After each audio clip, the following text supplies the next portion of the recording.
कि बनना है तो ईश्वर की नजरों में अच्छा बनिए, क्योंकि दुनिया तो लाख कोशिश के बाद भी बुरा ही मानेगी। नमस्ते दोस्तों, मेरा नाम है आरजे कार्तिक। महर्षि वाल्मीकि जी ने जब रामायण लिखी तो नारद जी उनके पास पहुंचे जानने के लिए कि कैसी लिखी है, क्या लिखा है प्रभु के बारे में, उनकी कथा के बारे में। तो महर्षि वाल्मीकि जी ने पढ़ करके सुनाना शुरू किया। जब रामायण पूरी हो गई तो नारद जी के जो भाव थे वो ज्यादा खुश वाले नहीं थे। महर्षि वाल्मीकि जी ने पूछा कि कैसी लगी आपको। नारद जी ने कहा कि आपने अच्छी लिखी, लेकिन, और ऐसा बोल के वो चुप हो गए। तो महर्षि वाल्मीकि जी ने पूछा लेकिन क्या। नारद जी ने कहा लेकिन हनुमान जी ने जो लिखी है वो अद्भुत लिखी है, बहुत अच्छी लिखी है। और ऐसा बोलकर के वहां से चले गए। वो चले गए, लेकिन ये जो विचार था, ये जो बात थी, महर्षि वाल्मीकि जी के दिमाग में बार बार घूमती रही। उन्होंने बहुत कोशिश की, लेकिन बार बार ये विचार आ रहा था। तो उन्होंने सोचा कि मिलने चल ही देता हूं, मिलकर आता हूं, हनुमान जी ने क्या लिखा है सुनकर आता हूं।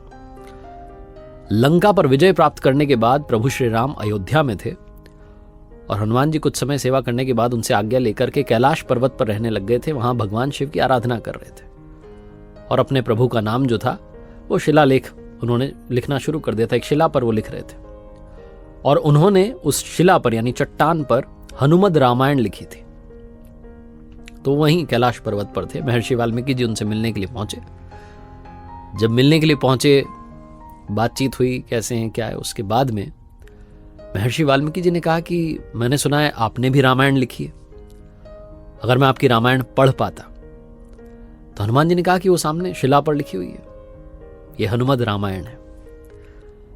महर्षि वाल्मीकि जी बिना देरी किए वहां पहुंचे, पढ़ने लगे और पढ़ते पढ़ते उनकी आंखों से अश्रुधारा बहने लगी। व्याकरण बहुत अच्छी, वाक्यों को जिस तरीके से लिखा गया वो बहुत अच्छा, जो बात उसमें लिखी गई वो बहुत अच्छी। उनके आंसू रुक ही नहीं रहे थे। हनुमान जी ने देखा कि महर्षि वाल्मीकि जी रो रहे हैं, तो उन्होंने पूछा क्या हुआ, खराब लिख दी, बुरी लिख दी, अच्छी नहीं है। महर्षि वाल्मीकि जी ने कहा कि अद्भुत लिख दी, अति सुंदर लिख दी।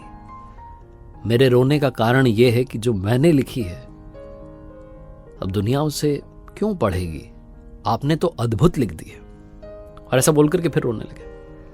हनुमान जी ने कहा बस इतनी सी बात, आप चिंता क्यों करते हैं। महर्षि वाल्मीकि जी को अपने कंधे पर बैठाया, दूसरे कंधे पर वो शिला रखी, वो चट्टान रखी जिस पर हनुमद रामायण लिखी थी। उड़कर के समुद्र किनारे पहुंच गए। महर्षि वाल्मीकि जी के सामने समुद्र में उस शिला को बहा दिया, उस चट्टान को बहा दिया।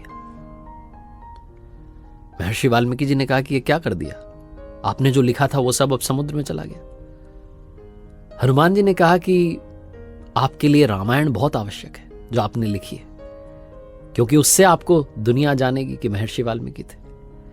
मेरे लिए प्रभु का नाम बहुत आवश्यक है। आप रामायण की चिंता कीजिए, मैं प्रभु की चिंता करता हूं। उस समय महर्षि वाल्मीकि जी को समझ में आया कि राम से बड़ा राम का नाम। हनुमान जी ने कहा हर पल हर क्षण में उनका नाम सुमिरन करता हूं, बस कुछ नहीं चाहिए और।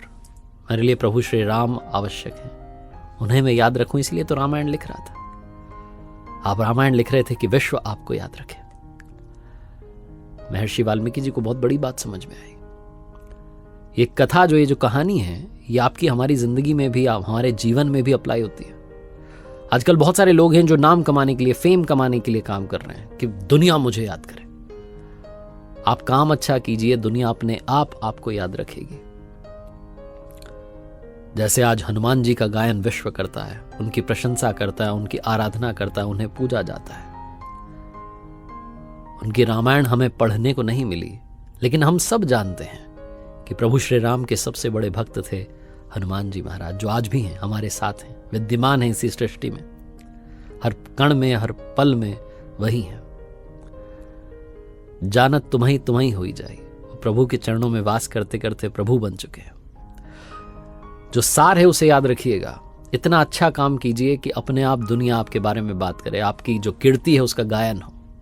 अपने काम पर फोकस कीजिए, फेम के पीछे मत भागिए, काम के पीछे भागिए।